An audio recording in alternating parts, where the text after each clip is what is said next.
রাত্র গভীর হয়ে গেলে মোবাইল করতো, বাবা খাইছুনি, ঘুমাবি কখন, ডিউটি শেষ হয়েছে কিনা বল। বলে হ্যাঁ বল।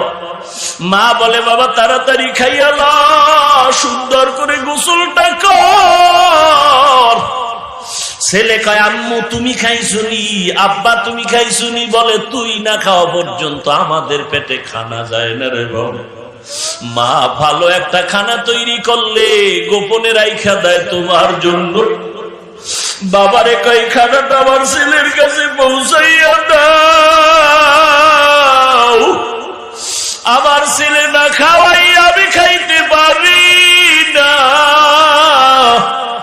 ওই মা বাবা যার দুনিয়াতে নাই রে যুবক, ওই মায়ের যারা ধমক দিছ, ওই মায়ের কলিজায় যারা আঘাত করেছ, চোখ দুইটা বন্ধ করে দেখ। তুই মোনাজাত দিয়া বাড়ি যাবি, বাড়ি গিয়া তুই ঘরের দরজা ধাক্কা দিবি, দরজা খোলার আর কেউ নাই। আর যার মা আছে সে জানালা দিয়া তাকাইছে, বাবা ঘুমাই নেয়, তাড়াতাড়ি চলে আয়। এরে আল্লাহর বান্দা, কিসের দুনিয়ার পাগল হয়েছ? আমার মায়ার নবীও তো বড় ইতিম।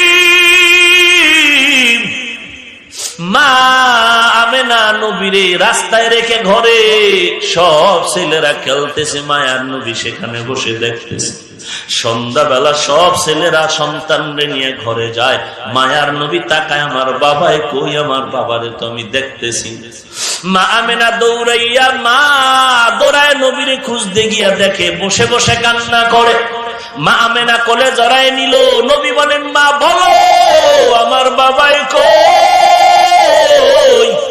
মায়ার নবীর চোখের পানি মা আমেনার দিলটা কেড়ে নিল। বলে বাবা তুই দুনিয়াতে আসার আগে তোর বাবা চির বিদায় হয়ে গেছে।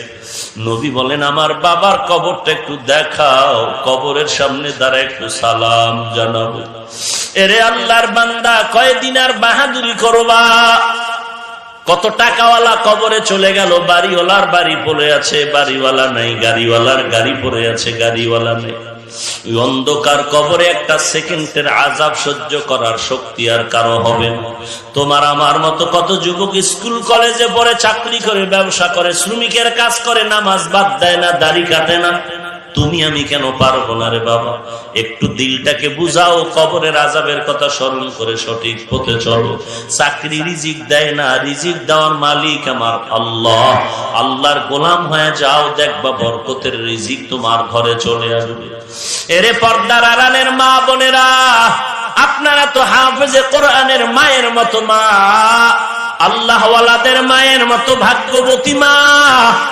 মনে চায় নাকি আপনি একজন আলেমের মা হয়ে কবরে যাবেন, আপনার সন্তান আপনার জানাজার ইমাম হয়ে যাবে?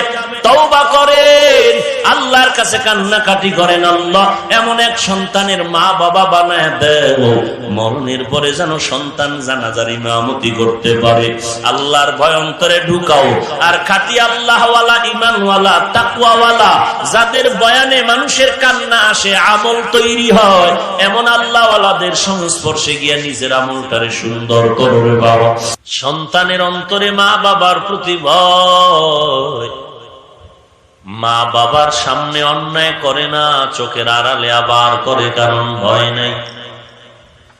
ওস্তাদের নজরে অন্যায় করে না, চোখের আড়ালে অন্যায় করে বলে ভয় নাই।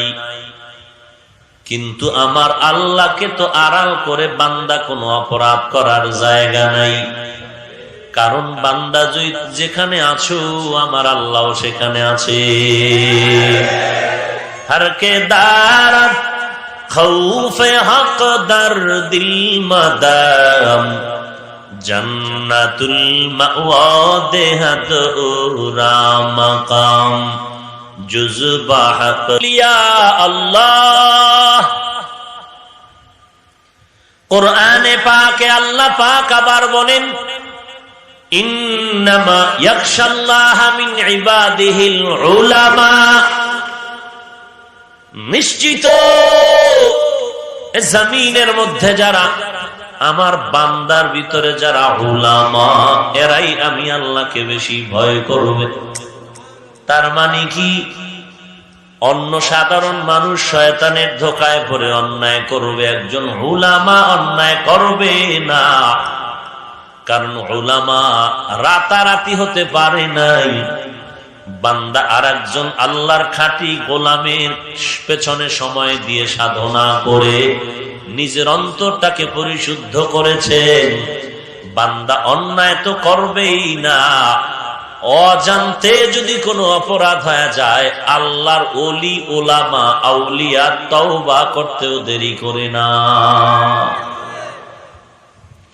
আল্লাহ বলেন এই ওলামা এরা ভয় করবে আল্লাহকে বেশি। আউলিয়া কারা? যাদের মধ্যে দুই গুণ, পরিশুদ্ধ ঈমান আর তাকওয়া। তাকওয়া মানে আল্লাহর ভয়। যেই সন্তান মা বাবাকে ভয় করে, মা বাবার সামনে অন্যায় করে না, যেই লোক সাপকে ভয় করে, সাপ, ওই লোকটা দেখবেন সাপের নাম শুনলেও পালায়। এমন পরিমাণ ভয় পায়, রাতের ঘুমের মধ্যে সাপ সাপ কয়া চিল্লায়। সাপ যেই গর্তে থাকতে পারে সন্দেহ আছে, ওই জায়গা দিয়েও ওই বান্দা চলে না, ভয়। ঠিক এই জমিনের মধ্যে যারা আল্লাহকে ভয় করবেন ওই বান্দা গুনাহ তো করবে দূরের কথা, যেখানে গেলে গুনাহ হওয়ার সন্দেহ আছে ওই জায়গায়ও যাবে না। সন্দেহ আছে গুনাহ হতে পারে, এরকম সন্দেহ নাই? কথা বলেন না কেন? যেমন জুমার নামাজে আসছেন শুক্রবার, বড় পবিত্র দিন, সাহেব জুমার দিন মসজিদে ঢুকলেন সবার শেষে, কারণ এরা সাহেবের একটা শান, আগে ঢুকলে সাহেব গিরিট টিকে না, এজন্য জুমায় সবার শেষে ঢুকে, আবার সবার আগে বের হয়, এগো সুন্নাত লাগে না। বের হইয়া জুমার দিন নামাজ পড়িয়াই রাস্তায় গিয়ে বিড়ি টানে। এরপরে কই যায়? বলে হুজুর দোয়া করবেন, 3টা বিয়ার দাওয়াত আছে। বিবাহের মজলিসে গিয়া দেখা যায় বান্দার হাতের জিনা, চোখের জিনা, মুখের জিনা চলতে থাকে। কারণ মুসলমানের এমন একটা বিয়ার মজলিস পাওয়া যাবে না, হাজারে 2-4টা পাওয়া যাবে কিনা সন্দেহ, যেই বিয়ার প্যান্ডেলে বেপরদার গুনাহ হয় না। ওই হাজী সাহেব বলে শুধু হাজী, আমি তো আলহাজ। আপনি আমাকে শুধু হাজী বললেন কেন? আমি তো আলহাজ। বলে কেন? বলে ভিআইপি প্যাকেজের হাজী আমি 13 বার। কত মানুষের হজে নিলাম, আমারে চিনেন নাকি? আমি তো শুধু হাজী না, আমি আলহাজ। আমি 13 বার হজ করলাম। হাজী সাহেব 13 বার মক্কায় ধাক্কা লাগাইয়াও সুদের ব্যবসায় কোনো ছাড়তে পারেননি। আসেনি? ও পীর সাহেবের মুরিদ ভাই, ও তাবলীগওয়ালা ভাই, আপনার চিল্লা, আপনার তালিম আর আপনার জিকির আর পীরের দরবারের অ্যাকশন কি পরিমাণ হয়েছে টের পাওয়া যায় মাইয়া পোলার বিবাহের অনুষ্ঠানে। তখন হাজী সাহেবের হজ কি পরিমাণ কবুল হয়েছে টের পাওয়া যায়। তখন জাকিরিনদের জিকিরের অ্যাকশন কি টের পাওয়া যায়। তখন তাবলীগওয়ালা ভাইয়ের চিল্লার হালাত কি টের পাওয়া যায় নিজের মাইয়া ভোলার বিয়ার সময়। রাগ করতেছেন? কোনো লাভ নাই, করোনা যাবে না এই আকাম না ছাড়লে।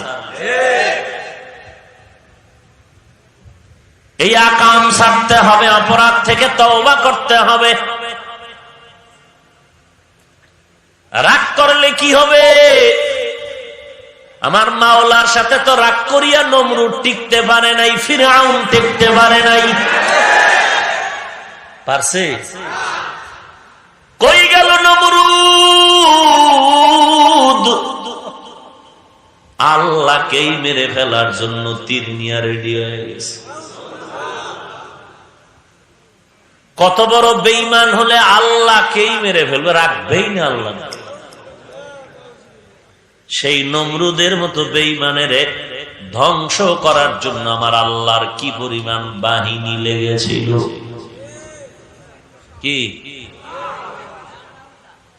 কত হাজার বাহিনী। হ্যাঁ, একটা অসুস্থ মশা, কি মজার কথা,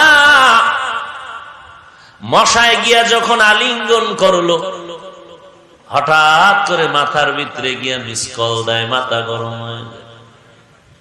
এত ডাক্তার কবিরাজ হালুয়া পার্টি দৌড়ায়, মাথা ব্যথা কমে না। হঠাৎ করে জুতার সাথে মোলাকাত হয়ে গেল,